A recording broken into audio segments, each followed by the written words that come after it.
Friends, welcome back our channel. आप सभी का आपके अपने चैनल पर स्वागत है। फाइनली आप लोगों का 7 सालों का इंतजार जो है वो खत्म हो गया है और इन 7 सालों में क्या क्या बदलाव हुए हैं। यूपीएलटी ग्रेड कंप्यूटर साइंस के अंदर आपका एग्जाम पैटर्न क्या रहेगा, आपकी एज लिमिट में आपको जो है कुछ आपको छूट मिलेगी कि नहीं मिलेगी, आपकी फीस क्या रहेगी, आपका सिलेबस क्या रहने वाला है, आपकी जो एजुकेशन क्वालिफिकेशन है वो क्या रहेगी, बीएड आपका जो है होना जरूरी है कि नहीं जरूरी है, वो हम आज सारी चीजों के ऊपर बात करेंगे। यानी कि ये जो वीडियो है ये आपके लिए बहुत ज्यादा इंपॉर्टेंट है, क्योंकि ये वीडियो देखने के बाद आप अपना बिना एक सिंगल मिनट वेस्ट किए हुए आप अपनी पढ़ाई पे जो है वो चले जाएंगे, क्योंकि यहाँ से आपके सारे डाउट क्लियर होने वाले हैं। एक एक पॉइंट आपका यहाँ पे हम डिस्कस करेंगे, ताकि जो है भविष्य में इन चीजों से रिलेटेड आपका कोई भी डाउट ना रहे कि भाई आपको क्या पढ़ना है, आपको किस तरीके से करना है, पहले कौन सा पड़ाव जाना है, उसके बाद आपका क्या रहेगा। क्योंकि भाई ये एक ऐसा एग्जाम है जो जिसका इंतजार लोग सालों से कर रहे थे। यानी कि 7 सालों का इंतजार जो है जिन लोगों को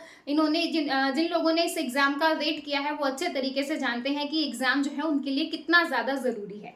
ठीक है भाई, तो बिना टाइम वेस्ट किए हम आ जाते हैं अपने जो है इसके ऊपर, नोटिफिकेशन के ऊपर, जो कि आपका आज ही आया है। ठीक है, तो नोटिफिकेशन का इंतजार हर कोई कर रहा था और यही बोल रहा था कि एक बार नोटिफिकेशन आ जाए, सारी चीजें क्लियर हो जाएंगे, सारे डाउट क्लियर हो जाएंगे।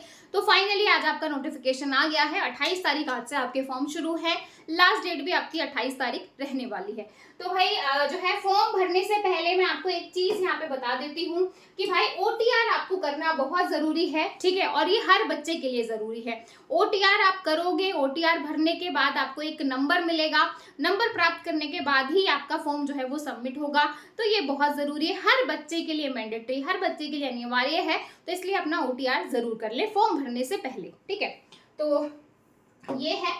अब इसके बाद हम चलते हैं अपनी एजुकेशन क्वालिफिकेशन के ऊपर कि भाई आपकी एजुकेशन क्वालिफिकेशन क्या रहने वाली है। तभी आप आगे इस वीडियो को देख पाओगे, क्योंकि आपको ये समझ में आएगा कि आप इस पोस्ट के लिए एलिजिबल हो या नहीं हो। ठीक है, फीस जो है वो बहुत कम है। ठीक है, 100 रुपीज ही है, और जो SC ST और जो कैटेगरी में आते हैं उनके लिए और भी कम फीस है। तो फीस मिनिमम है। ठीक है, तो अब हम सबसे पहले बात करेंगे हमारी क्वालिफिकेशन की, क्योंकि बिना क्वालिफिकेशन के हम आगे नहीं बढ़ सकते हैं। ये है आपका कंप्यूटर टीचर, मेल और फीमेल। ठीक है, आपको दिखाई दे रहा होगा बीई और बीटेक। यहाँ पे सिर्फ और सिर्फ कंप्यूटर साइंस लिखा है, तो आईटी के लिए थोड़ा सा यहाँ पे निराशाजनक बात हो सकती है, क्योंकि भाई यहाँ पर जो है आईटी मेंशन नहीं किया इन लोगों ने। ठीक है, उसके बाद जो है ग्रेजुएट इन कंप्यूटर साइंस, यानी कि या तो आपने बीएससी किया हो, ठीक है, कंप्यूटर साइंस से, या फिर जो है ग्रेजुएट इन कंप्यूटर एप्लीकेशन, या फिर आपने बीसीए किया है। ठीक है, graduation degree along with A level course, अगर आपने ए लेवल किया है तो भी आप एलिजिबल हैं। ठीक है, अगर आपने बीटेक किया है कंप्यूटर साइंस से एंड आपके पास एमसीए है जो है क्वालिफिकेशन इन कंप्यूटर साइंस, तो आप एलिजिबल है। ठीक है, तो ये क्वालिफिकेशन आपकी वही है जो हमने जो है आपकी देखी थी रूल्स के अंदर, जो आपके रिक्रूटमेंट रूल्स में आई थी यूपीएलटी ग्रेड के, सेम क्वालिफिकेशन है, थोड़ा सा भी चेंज नहीं किया गया है। लेकिन बात आ रही है यहाँ पे कंप्यूटर के इस वाले पार्ट की, जिसमें ये सेकंड पॉइंट करके लिखा है और हर किसी को लग रहा है कि बीएड जो है वो यहाँ पर मैंडेटरी है। लेकिन यहाँ पे आप एक चीज देखो, degree of graduation in education BEd in a course और recognised by NCET in India prefer, यहाँ पे प्रेफर किया गया है, यानी कि जिसके पास बीएड की डिग्री होगी उसको हम प्रेफरेंस देंगे, है ना। वो मतलब वो यहाँ रहेगा, और जिसके पास बीएड है, विदाउट बीएड वाला बच्चा यहाँ रहेगा। लेकिन ऐसा नहीं है कि बिना बीएड वाला बच्चा फॉर्म नहीं भर सकता, प्रेफरेंस यहाँ पर मिलेगी। प्रेफरेंस जैसे कि वहां पे अधिमानी हरता था, तो यानी कि जो है उनको हम एडिशनल जो है मतलब प्रेफरेंस देंगे। सेम यहाँ पर भी चीजें बोली गई हैं, यानी कि अगर आपके पास बीएड नहीं है तो भी आप जो है फॉर्म भर सकते हो। सेम एज इट इज जो आपका रूल्स आए थे, सेम वैसे ही इन्होंने नोटिफिकेशन डाला है। ना तो यहाँ पे आईटी ऐड हुआ है, ना ही यहाँ पे कुछ और ऐड हुआ है। ठीक है, तो ये जो है एजुकेशन क्वालिफिकेशन को लेके जिसको भी वो था, तो आई होप आपके जो है यहाँ से चीजें क्लियर हो गई होंगी। अब आपको ये समझ में आ गया होगा कि कौन बच्चा यहाँ से फॉर्म के लिए एलिजिबल है, ताकि आप आगे का जो पैटर्न है वो समझ सके कि आपका जो है एग्जाम पैटर्न क्या रहेगा। आपको अगर आप इस जॉब के लिए सीरियस कैंडिडेट हैं और आप चाहते हैं कि ये नौकरी आपको मिल जाए, तो इसके लिए आपको कौन कौन से लेवल को पार करना है, क्योंकि लास्ट टाइम तो आपका एक ही पेपर हुआ था जो कि 150 नंबर का था, जिसमें 30 नंबर की जीएस थी और 120 नंबर का आपका कंप्यूटर था, ठीक है। लेकिन अब की बार जो है कुछ थोड़ा सा यहाँ पे इन्होंने एडिशनल जो है मसाला आप बोल सकते हो डाल दिया है, यानी कि आपका एग्जाम का जो पैटर्न है वो प्री और मेंस में हो गया है, ठीक है। जैसा कि हम पहले ही सोच रहे थे कि भाई एग्जाम जो है वो आपका प्री और मेंस में होगा, और वही चीज जो है आपको यहाँ पे जो है देखने को मिली है, ठीक है। चलिए इसके बाद हम बात कर लेते हैं, यहाँ पे रजिस्ट्रेशन जो है बात कर रहा है आपका नोटिफिकेशन एडवर्टीजमेंट की, ठीक है। और ये चीजें तो फॉर्म भरना है, लास्ट डेट है, ये तो हम ऑलरेडी सारी चीजें डिस्कस कर चुके हैं। अब हम एग्जाम पैटर्न की बात करेंगे। इस पूरा जो ये पीडीएफ है इसको मैं टेलीग्राम ग्रुप पर शेयर कर दूंगी, इसलिए आप टेलीग्राम ग्रुप को ज्वाइन कर लेना, ठीक है। अब हम बात कर लेते हैं यहाँ पे मेन जो आपका एग्जाम पैटर्न है कि भाई क्या रहेगा, प्री का क्या रहेगा, मेंस का क्या रहेगा। मेंस में सिर्फ सब्जेक्ट आएगा या एडिशनल सब्जेक्ट भी आएंगे, ठीक है। यहाँ पे आप देख सकते हो ये वाला पार्ट, यहाँ पे आप देख सकते हो कि भाई ये आपका प्रथम चरण है जिसको हम प्री बोलेंगे, ठीक है। दिखाई दे रहा है ये वाला पार्ट, ये वाला, ठीक है। तो ये जो है आपका जिसमें जो है प्रश्न पत्र एक ही रहेगा, ठीक है। 150 नंबर का रहेगा, जैसा कि आपका लास्ट 7 साल पहले था, ठीक है। जिसमें जो है 30 नंबर की जीएस थी और जो है 120 नंबर का आपका सब्जेक्ट था। तो कुल मिला के 150 क्वेश्चन, जीएस के 30 और जो है सब्जेक्ट के 120। सेम आपका पैटर्न रहेगा प्री का, कुछ भी चेंज नहीं हुआ है प्री के अंदर, ठीक है। जो है आपका कुल अंक जो है वो 300 नंबर का रहेंगे। प्रत्येक क्वेश्चन जो है मतलब 150 क्वेश्चन रहेंगे और एक क्वेश्चन के आपको 2 नंबर मिलेंगे, ठीक है। तो मतलब 300 नंबर का आपका रहेगा। समय विधि की अगर हम बात करें तो 2 घंटे का टाइम आपको दिया जाएगा। 120 मिनट में 150 क्वेश्चन करने हैं, सीधी सी बात ये है। तो थोड़ा सा टाइम आप देख सकते हो कि भाई थोड़ा सा टाइम है आपको जो है यहाँ पे समय के अकॉर्डिंग आपको जो है अपनी स्पीड, क्योंकि कई बच्चों को क्वेश्चन पढ़ने में टाइम लग जाता है, तो थोड़ा सा यहाँ पे टाइम को लेके है, बट उसके ऊपर हम बाद में बात करेंगे। फिलहाल ये है कि 2 घंटे में आपको 150 क्वेश्चन करने हैं और जो कि 300 नंबर के रहने वाले हैं, ठीक है। अब इसके बाद हम बात करेंगे आपके आगे वाले पार्ट पे। उपयुक्त जो है प्रथम चरण की वस्तुनिष्ठ जो प्रारंभिक जो है परीक्षा है वस्तुनिष्ठ उत्तीर्ण अभ्यर्थी ही निम्नलिखित द्वितीय चरण की मुख्य परीक्षा में सम्मिलित हो सकेंगे, ठीक है। कहने का मतलब ये है कि जो प्री क्वालिफाई करेगा वही मेंस में जाएगा। ये तो देखो सीधी सी बात है कि भाई जिसने प्री करेगा वही मेंस में जाएगा। तो भाई आपको अपनी पढ़ाई को बहुत अच्छे से करना है ताकि आप प्री के बाद जो है मेंस में एंटर कर सको, ठीक है। चलिए इसके बाद हम बात करेंगे सहायक अध्यापक सामाजिक विज्ञान जो है पुरुष महिला शाखा पद हेतु जो है 4 जो है खंड होंगे, जिसमें भूगोल, इतिहास जो है अर्थशास्त्र, नागरिक शास्त्र सम्मिलित होंगे एवं जो है 60% ये अलग ही है आपका, ठीक है। द्वितीय चरण की बात कर लेते हैं। द्वितीय चरण यानी कि आपका मेन पार्ट, जिसमें आपकी जो मुख्य परीक्षा है ये आपका मेन है, मेंस की परीक्षा है, यानी कि यही जो है वो आपका मेन चीज है। प्रश्न पत्र जो है वो आपका 1 रहेगा। प्रश्नों की संख्या जो है वो आपकी 10 और 10 रहेगी, ठीक है। अब ये जो 10 क्वेश्चन है ये आपके 8 नंबर के रहेंगे। ये जो आपके जो टोटल 20 क्वेश्चन आपको देखने को मिलेंगे, क्योंकि ये पेपर आपका सब्जेक्टिव होने वाला है। पेपर आपका कैसा रहेगा, सब्जेक्टिव। पेपर सब्जेक्टिव रहेगा तो 10 क्वेश्चन आपके रहेंगे, 10 क्वेश्चन रहेंगे जो कि 8-8 नंबर के 80 मार्क्स के, और ये 10 क्वेश्चन रहेंगे आपके 12 नंबर के जो कि 120 मार्क्स के। तो इस तरीके से आपके टोटल जो है वो 200 नंबर बनेंगे। टाइम यहाँ पर आपको 3 घंटा दिया जाएगा ये 20 क्वेश्चन करने के लिए, क्योंकि भाई आपको लिखना है, वहां पे आपकी स्पीड, आपकी राइटिंग, आपके डायग्राम सब कुछ देखा जाएगा।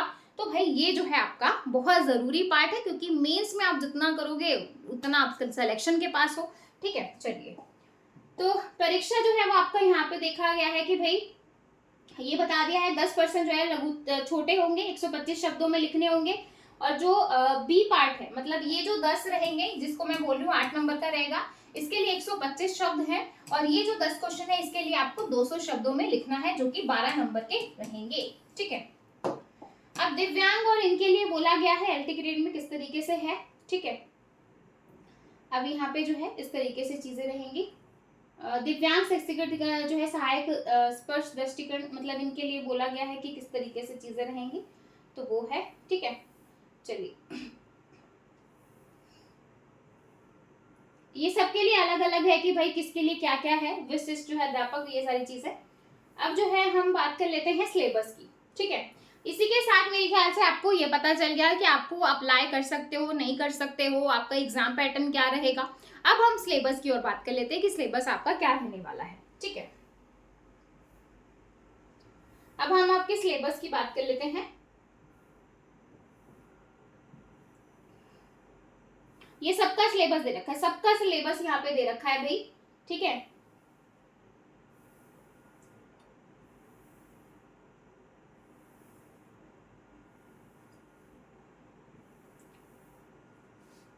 सबका सिलेबस देखा, और ऑलमोस्ट सभी का सिलेबस आपको यहाँ पे हिंदी में देखने को मिलेगा, सभी का सिलेबस आपको यहाँ पे हिंदी में देखने को मिलेगा। ठीक है,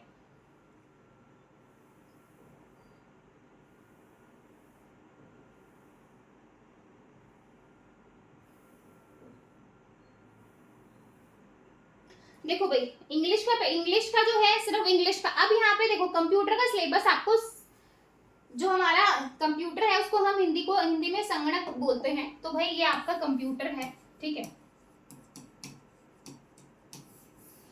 डिजिटल तर्क और जो है सर्किट जो है, कहने का मतलब ये है कि डिजिटल इलेक्ट्रॉनिक्स है ये आपका। ठीक है, जिसमें आपका बुलियन तर्क शास्त्र, फाटक बुलियन कार्यों, मतलब इसमें आपका पूरा जो है डिजिटल इलेक्ट्रॉनिक्स की बात हो रही है, कंप्यूटर संगठक और वास्तुकला। ठीक है, ये आपका एक तरीके से कंप्यूटर फंडामेंटल की बात हो रही है।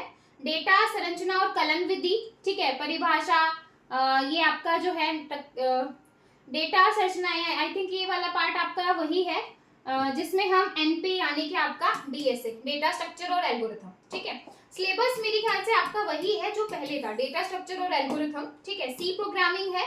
ठीक है, सी प्रोग्रामिंग है यहाँ पे, इसको मैं आपको जो है पूरा डिटेल में बताऊंगी। यहाँ पे जो आपका दे रखा है वो बता रही हूँ, सी प्रोग्रामिंग है। ठीक है, वस्तु उन्मुख जो है यूएमएल संरचना, मॉडलिंग, व्यवहार,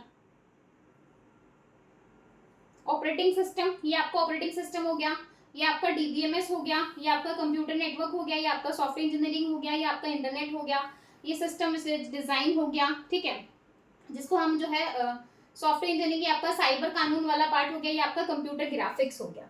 ठीक है, आई थिंक मैथ्स भी होगा फिर तो, है ना, क्योंकि ऑलमोस्ट मुझे लग रहा है कि सिलेबस आपका वही है, सिलेबस आपका वही है। ठीक है, बाकी भाई थोड़ा सा हिंदी में है, और तो मतलब पूरा आपका जो कंप्यूटर है वो पूरा हिंदी में दे रखा है। बाकी हम इसको डिटेल में समझेंगे, चीजें करेंगे कि भाई क्या है किस तरीके से है। ऑलमोस्ट सिलेबस मुझे लग नहीं रहा कि भाई आपका कुछ भी, हमें लग रहा था कि जैसे पाइथन या कुछ एआई वगैरह कुछ आपका नया पार्ट ऐड होगा, बट जो है सिलेबस आपका सही है ना। तो अगर आपने तैयारी शुरू नहीं की है तो कर दीजिए। इसके अलावा ये आपका सिलेबस देखो, ऑलमोस्ट सारी चीजें यहाँ पे दे रखी है, आपका पूरा सिलेबस यहाँ पे दे रखा है। ठीक है, और बाकी की नेक्स्ट वीडियो में ये आपकी जो है मेन जो हमारी बात आ रही है यहाँ पे कंप्यूटर की। ठीक है, जिसमें से 601 पद जो है वो आपको मेल के देखने को मिलेंगे। ठीक है, मेल, और फीमेल की अगर मैं बात करूँ तो फीमेल के 500, ये तो आपका जो है ये वाला पार्ट आपका, जिसमें जो पुरुष शाखा के दिव्यांग, और यहाँ पे जो है आपका महिला के जो है आपको 455। ठीक है, महिला के 455 है, पुरुष के 601 पद हैं। ठीक है, तो कुल मिला के वही 1000 जो है 56 वैकेंसी है। जैसा कि हमने डिस्कस किया था कि कंप्यूटर की वैकेंसी जो है वो आपकी कम हो गई है, जहां हमें लग रहा था 2000 के आसपास वैकेंसी आएंगी, वहां पे एक तरीके से घट के सीधी सीधी आधी हो गई है। बट कोई बात नहीं, 1056 वैकेंसी भी बहुत ज्यादा है। हम इनको जो है सीरियस होके, अगर आप पढ़ोगे, सीरियस होके चीजें करोगे, तो डेफिनेटली जो है आपका जो सपना है वो जरूर पूरा होगा। बाकी आपका कोई भी डाउट है, कमेंट सेक्शन हाजिर है, कमेंट करके आप अपने डाउट्स पूछ सकते हो कि क्या है किस तरीके से है। ठीक है, और फिर मिलेंगे नेक्स्ट वीडियो में। हाँ, बाकी जो है आपका यूपीएलटी ग्रेड का बैच शुरू हो गया है, जिसमें हमने डेटा स्ट्रक्चर स्टार्ट कर दिया है, तो जिसको भी है ज्वाइन करना है आप ज्वाइन कर लेना, ताकि जो है आपको बाद में ये ना लगे कि भाई हमारा सिलेबस चला गया है, हमें चीजें करनी थी। तो भाई इसलिए जो है आप अपना जो है उसको ज्वाइन कर सकते हो। डाउट है कमेंट सेक्शन हाजिर है, कमेंट करके पूछेगा। फिर मिलेंगे नेक्स्ट वीडियो में, तब तक के लिए बाय बाय सभी को, टेक केयर, थैंक यू।